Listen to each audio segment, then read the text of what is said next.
الله من الشيطان الرجيم من همزه ونفخه ونفسه ومن نعمره ننكسه في الخلق، اور جس کو ہم لمبی عمر دیتے ہیں تو اس کو لٹا دیتے ہیں نکمی عمر، یعنی بچپنے کے اندر وہی کمزوریاں، وہی حافظے کی کمزوریاں، دماغی کمزوریاں اور باقی کمزوریوں کی طرف، کیونکہ اللہ سبحانہ و تعالیٰ نے فرمایا کہ ہم اس نکمی عمر میں اسے لٹا دیتے ہیں کہ جس کے اندر علم ہونے کے باوجود بہت سی چیزیں بھول جاتا ہے۔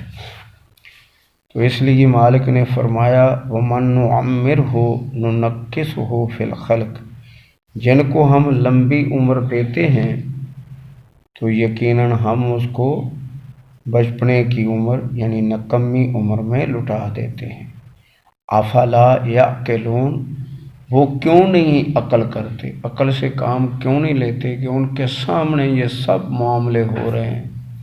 کتنے بیچارے بوڑھے ہیں کہ ان کی کھانا پینا ہوتا ہے لیکن تھوڑی دیر کے بعد تم نے مجھے دیا نہیں، یہ ہو گیا، وہ لڑائیاں جھگڑے، حالانکہ ابھی بیچارے نے کھایا، پھر اس کے ساتھ وہ کمزوریاں ساری لاحق ہو جاتی۔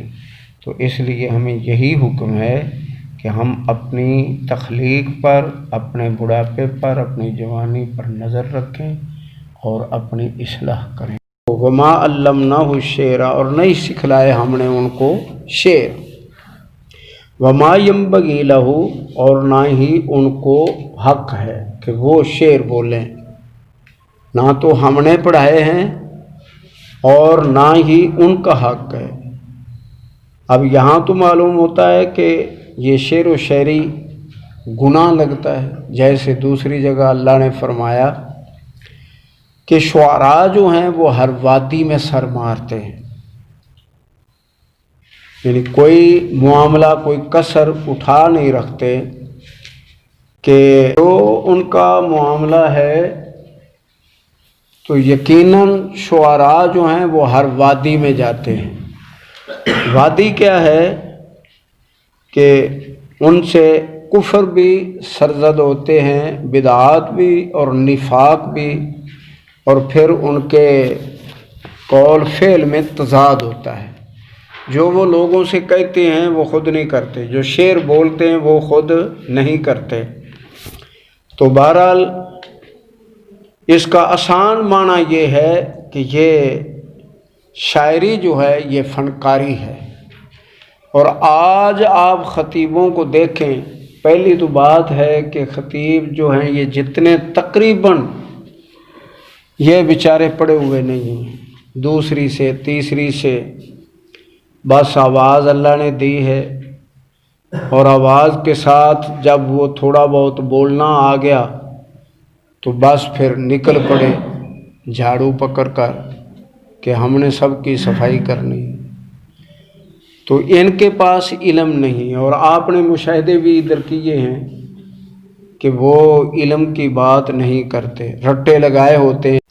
تو بہرحال بہت برا حال ہے ان لوگوں کا کہ جب اللہ تعالیٰ نے دین کا معاملہ شعر و شاعری پر نہیں رکھا۔ دیکھیں مکے والے لڑ رہے ہیں نبی علیہ السلام سے، کبھی کہتے ہیں جادوگر ہے، کبھی کہتے ہیں کہ خود بنا لیا ہے، کبھی کہتے ہیں کہ یہ ساحر ہے، کبھی کہتے ہیں کہ جھوٹ بول رہا ہے، جھوٹی تہمتیں اللہ پر باندھ رہا ہے، بہتان ہے سارا، خود گھڑ کے لے آیا ہے، اور کبھی شاعر ہے۔ یہ شعر و شاعری ہے، اور خود ان کے ادیبوں نے کہا کہ جھوٹ کیوں بولتے ہو، یہ شاعر نہیں ہے۔ تو بہرحال اللہ تعالیٰ سمجھ عطا فرمائے اور عمل کی صحیح توفیق عطا فرمائے، آمین۔ ان ہوا الا ذکر و قرآن مبین، اور نہیں یہ قرآن سوائے نصیحت کے اور روشن قرآن ہے، روشنی دینے والا، روشنی کرنے والا، روشنی کرتا بھی ہے اور دیتا بھی ہے، لیکن اس کو جو اس کی طرف رجوع لائے۔ لِيُنذِرَ مَنْ كَانَ حَيًّا، تاکہ ڈرایا جائے ان لوگوں کو حیًّا جو زندہ ہیں۔ تو زندہ کیوں فرمایا ہے؟ وَيَحِقَّ الْقَوْلُ عَلَى الْكَافِرِينَ، اور تاکہ سچ بات ٹھہرے اللہ کی کافروں پر کہ وہ ایمان نہیں لائیں گے، جہنم میں جائیں گے۔ تو یہ جو ہے یہ معاملہ آپ ذرا غور کریں کہ زندہ کو اور آگے کافروں کا نام لیا ہے، مطلب کیا ہے کہ دونوں میں تضاد ہے، مومن زندہ ہے اور کفار مردہ ہیں، تو ان کی الگ الگ جو ہے معاملات ہیں ان کے۔ اولم یروا انا خلقنا لہم، کیا وہ نہیں دیکھ رہے کہ بے شک ہم نے ان کے لیے پیدا کی ہیں چیزیں، مما عملت ایدینا، جن پر ہم نے خود کام کیا ہے، یعنی اللہ کا کام کیا، وہ حکم دیتا ہو جاتا ہے۔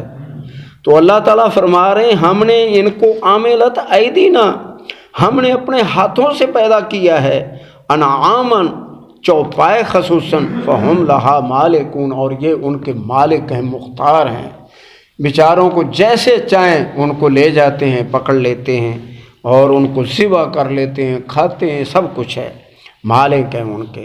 تو بہرحال اللہ نے پیدا کی، اس پر شکر ہونا چاہیے تھا۔ وَذَلَّلْنَا لَهُمْ فَمِنْهَا رُكُوبُهُمْ، اور ہم نے یہ ان کے اختیار میں، ذللنا نرم کر دیے ہیں، ان کے اختیار میں کر دیے ہیں، بپھرتے نہیں۔ اگر ایک اونٹ بپھر جائے، ایک ہاتھی بپھر جائے اور ایک سنڈا، تو وہ لے جائے کتنوں کو، کسی کے قابو میں یہ جانور نہیں آتے۔ تو بہرحال اللہ تعالیٰ فرما رہے ہیں کہ ہم نے ان کے مختار، ان کے اختیار میں دے دیے، نرم ہیں۔ اور دیکھتے ہیں آپ چڑیا گھر میں کہ شیر بھی پکڑے ہوئے ہیں اور ہاتھیوں پر سواری کر رہے ہیں، بچے بیٹھے ہوئے ہیں، مجال ہے کوئی ادھر ادھر کر جائے، لیکن جب اپنی آئی پہ آتے ہیں تو پھر نہیں چھوڑتے۔ تو بہرحال معاملے یہ ہیں کہ اللہ نے یہ تابع کیے ہوئے ہیں، کتنے ہیں جن پر سوار ہوتے ہیں، وَمِنَا يَأْكُلُونَ، اور کتنے ہیں کھاتے ہیں، وَلَهُمْ فِيهَا مَنَافِعُ وَمَشَارِبُ، اور ان کے لیے یعنی انسانوں کے لیے ان میں منافع ہیں، کئی منافع، ان کی اون ہے، ان کے ریش ہیں، بال ہیں، یہ بیچ کے، اور ان کی چمڑیاں اور ان کے گوشت، و مشارب، اور دودھ پیتے ہیں۔ لیکن دودھ اللہ کہتا ہے اے انسانوں غور کرو، ایک طرف خون کی نالی ہے اور ایک طرف گوبر کی نالی ہے، ایک طرف پیشاب کی نالیاں ہیں، ہم تمہیں ان کے اندر سے خالص دودھ دیتے ہیں، لیکن انسانیت کتنی گر گئی ہے کہ اس کے اندر گندے پانی ڈال کر اور پھر پتہ نہیں کیا کیا ان کے اندر ملا کے انسانوں کو پلا رہے ہیں اور خود نہیں پیتے۔ ایک دودھ فروش سے میں نے پوچھا یہ تو ادھر سے کیوں لے رہا ہے؟ کہتا میں خالص لے رہا ہوں۔ تو اس میں کیا ہے بھئی، یہ پینے والا دودھ ہے۔ تو میں نے پوچھا کہ تیرے بچے تو نہیں پی سکتے ظالم، تو ہم سارے پی لیں؟ یعنی ان کو پتہ ہے کہ ہم اندر کیا کرتے ہیں، گندی سے گندی چیزیں ملاتے ہیں۔ اور ایک یہاں مفتی صاحب ادھر آیا میرے پاس، دودھ فروش، کہتا ہے آپ استاد جی جانتے ہیں کہ ہم 85-80 روپے بیچ رہے ہیں، وہ دودھ ہے، اندازہ کریں گفتگو کو، وہ دودھ ہے، ہم 80 روپے بیچ رہے ہیں۔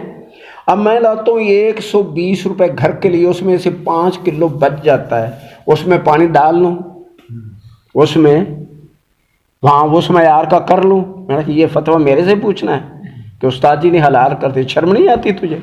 یہاں تک نوبت ہے کہ حرام خوری کے اندر بھی استاد سے فتویٰ لیتے ہیں۔ کیا کریں گے ان لوگوں کا؟ تو اللہ نے فرمایا کہ یہ سارے تو افلا یشکرون، شکر کیوں نہیں کرتے؟ واتخذوا من دونه آلهة لعلهم ينصرون، انہوں نے بنا لیے اللہ کو چھوڑ کر کئی الہ۔ تو یہ ساری ملاوٹیں ہیں جو اپنے دل کو الہ بنایا ہے، اپنی خواہشات، اپنی جو ضروریات، وہ دنیا ان کی الہ ہے۔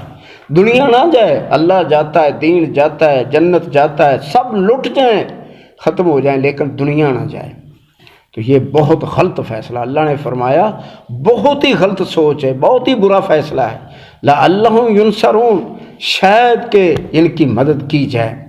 لا یستطیعون نصرہم، ہرگز نہیں یہ طاقت رکھتے جو ہے ان کی مدد کی۔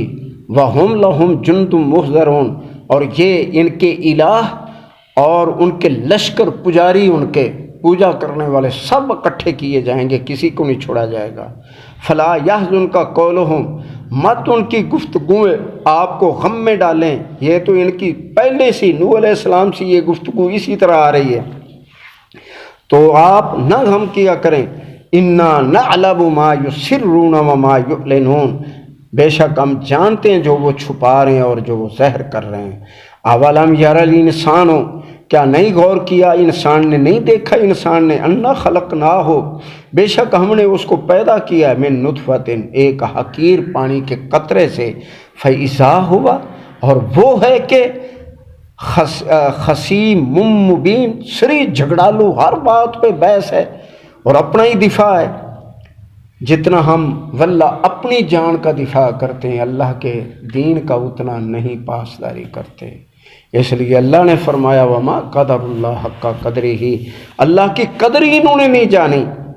اور دوسرے اللہ نے فرمایا کہ یا حسرتاً علی العباد، اے میرے بندو تم پر دکھ کی بات ہے، ما یاتیہم من رسول الا کانوا بہ یستہزئون، نہیں آتا تمہارے پاس کوئی بھی نبی مگر اس کی ہنسی اڑاتے ہو، مذاق کرتے ہو۔ کتنی بری بات ہے۔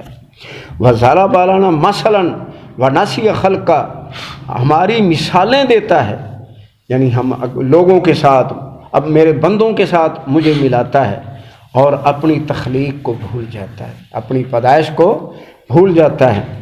قال من یحیی العظام وہی رمیم، اور کہتا ہے کہ جب یہ ہڈیاں بوسیدہ ہو جائیں گی تو کیا یہ پھر زندہ کرے گا اللہ یعنی ہڈیوں کو جو بالکل بھربری اور ختم ہوگی۔ قل یحیی الذی انشأہا اول مرہ، آپ ان سے فرمائیں وہی اللہ زندہ کرے گا ان ہڈیوں کو جو یہ بوسیدہ ہیں۔ نہیں تو عزیر علیہ السلام کے گدھے کو دیکھ لو کہ کس طرح وہ کھڑا ہوا اور زندہ ہوا 100 سال کے بعد۔ تو یہی اللہ، اس کے لیے 100 سال ہو یا ہزاروں کروڑوں سال ہوں، کوئی اس کے لیے دور نہیں ہے۔ وہ جس کا پہلی دفعہ اس نے پانی سے تمہیں پیدا کیا ہے اور ہر شے کو پانی سے، وہ اس کی ہڈیاں بھی زندہ کر سکتا ہے۔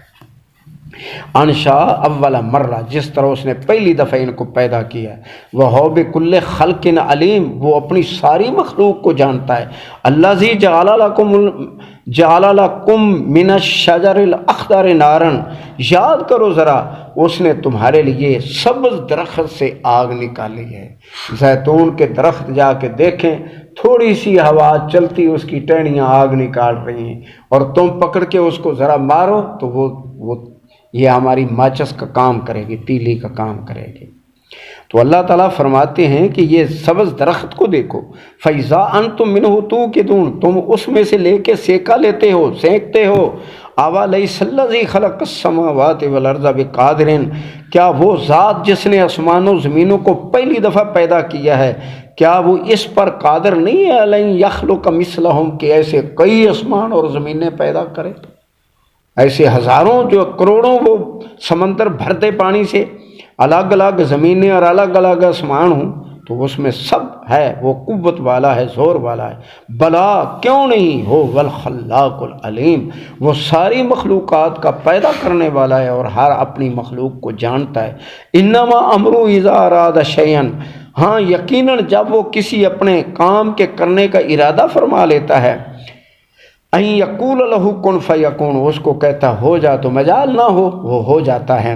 فسبحان الذی بیدہ ملکوت کل شیء، وہ پاک ہے اللہ جس کی اختیار میں ساری اس کائنات کی حاکمیت ہے۔ وَإِلَيْهِ تُرْجَعُونَ، اور اسی کی طرف تم لوٹائے جاؤ گے، اسی کی طرف تم لوٹائے جاؤ گے۔ صدق اللہ العظیم۔